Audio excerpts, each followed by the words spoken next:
धन्यवाद सभापति महोदय।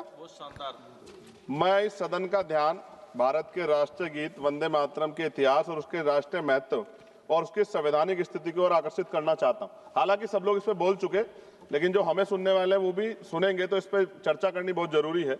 वंदे मातरम कोई साधारण गीत नहीं है, ये भारत की आजादी की लड़ाई का सबसे प्रचलित उद्घोष रहा है।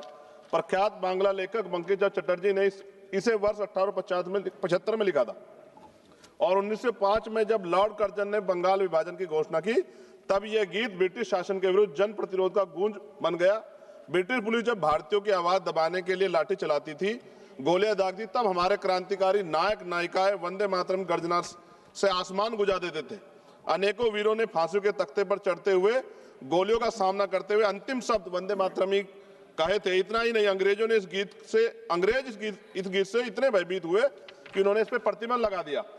सभापति महोदय, साल 1937 में जब राष्ट्रगान तय करने का प्रश्न उठा तो इसके लिए एक समिति बनाई गई। तो साल 1937 में बनी वह 3 सदस्यीय समिति, जिसमें नेहरू जी, नेताजी सुभाष चंद्र बोस और गुरुदेव रविंद्रनाथ टैगोर जैसे महानायक शामिल थे। और टैगोर जी की सलाह पर वंदे मातरम के पहले 2 अंतरों को राष्ट्रीय गीत के रूप में स्वीकार करने की अनुशंसा की गई।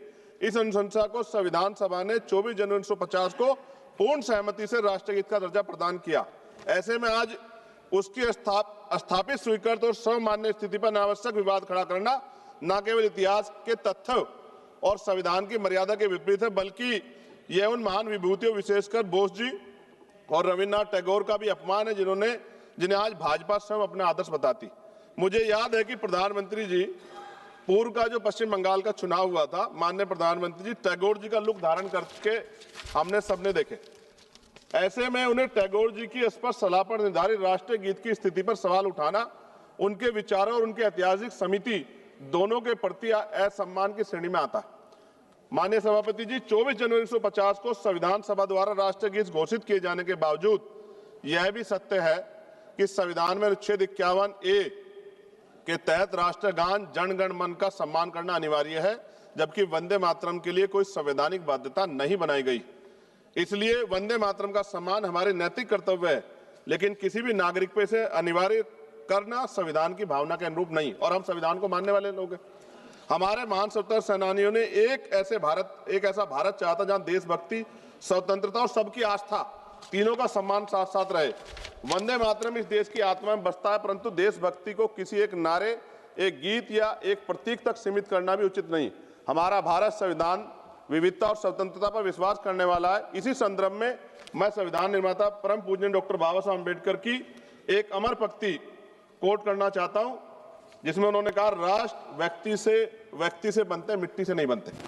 यानी राष्ट्र की असली शक्ति उसके नागरिक हैं, उनकी चेतना, उनके अधिकार, उनकी स्वतंत्रता है।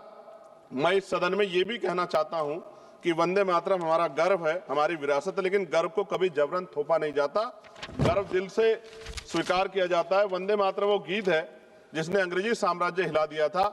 आज इसे राजनीति में घसीटना, उसकी मान्यता को कम करना। वंदे मातरम हमें जोड़ता है, तोड़ने की पहचान भी बताता। जब इसे हथियार बनाए और उनकी नीयत देश नहीं, सिर्फ आपकी अपनी राजनीति चमकाना हो। सभापति महोदय, आज भी अगर कहीं कोई आंदोलन होता, मैं एक अधिवक्ता हूं, उत्तराखंड के देहरादून में अधिवक्ता 29 दिन से कड़क ठंड में बैठे हैं, इसी गाने को, इसी राष्ट्रीय गीत को गुनगुनाते हुए आंदोलन कर रहे हैं कि हमें सरकारी चैम्बर सरकार उत्तराखंड की दे। मैं बात आपको इसलिए कह रहा हूं, हमने किसान आंदोलन देखे, पहलवान बेटियों का आंदोलन देखा, अध्यापकों का आंदोलन देखा, युवाओं का आंदोलन देखा, लेकिन मैं ये भी मानता हूं कि सत्ता इस पर राजनीति कर रही है। और अंत में सभापति महोदय, वंदे मातरम है दिल की धड़कन, इसे लड़ाई की दीवार मत बनाओ, इसे लड़ाई की दीवार ना बनाओ, मां के नाम पर नफरत की राजनीति का बाजार ना सजाओ।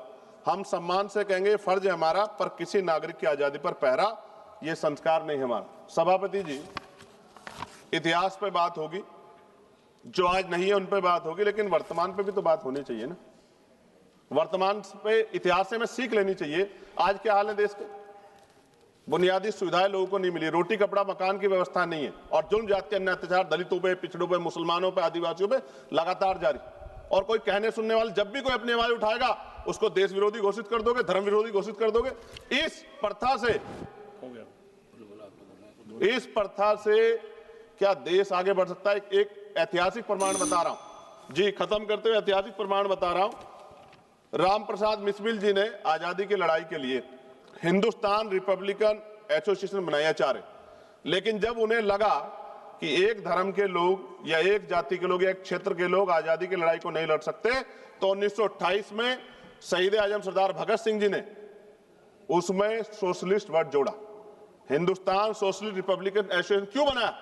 क्योंकि जब हम मिलकर रहेंगे तभी देश आगे बढ़ सकता है। और आप, मुझे पूरा ऐसा लगा जब मैंने सत्ता पक्ष को सुना कि वो राजनीतिक एजेंडे के जरिए सिर्फ मुसलमानों को टारगेट करते हुए इस बहस को लाना चाहते हैं, उनके पीछे उनका कोई और तर्क नहीं। सभापति जी, खत्म करते हुए मैं ये कह रहा हूं, आज का नौजवान अपना हक मांग रहा है, आज की बेटियां उड़ान चाहती हैं, उनके लिए सरकार पे क्यों योजना नहीं?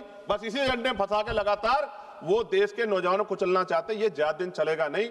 मैं आपके माध्यम सरकार से कहना चाहता हूं कि बुनियादी मुद्दों पर चर्चा करें, बेरोजगारी पर चर्चा करें, महंगाई पर चर्चा करें, महिला सुरक्षा पे, सम्मान पे, उनके सशक्तिकरण पे चर्चा करें और देश की तरक्की पे मिलकर कैसे आगे बढ़े इस पे चर्चा करें। बहुत बहुत धन्यवाद। जय भीम, जय भारत, जय संविधान, जय मंडल, जय जोहार। धन्यवाद सभापति महोदय। माननीय सदस्य श्री हनुमान बेनीवाल जी। एक इनके लिए जरूर सुना।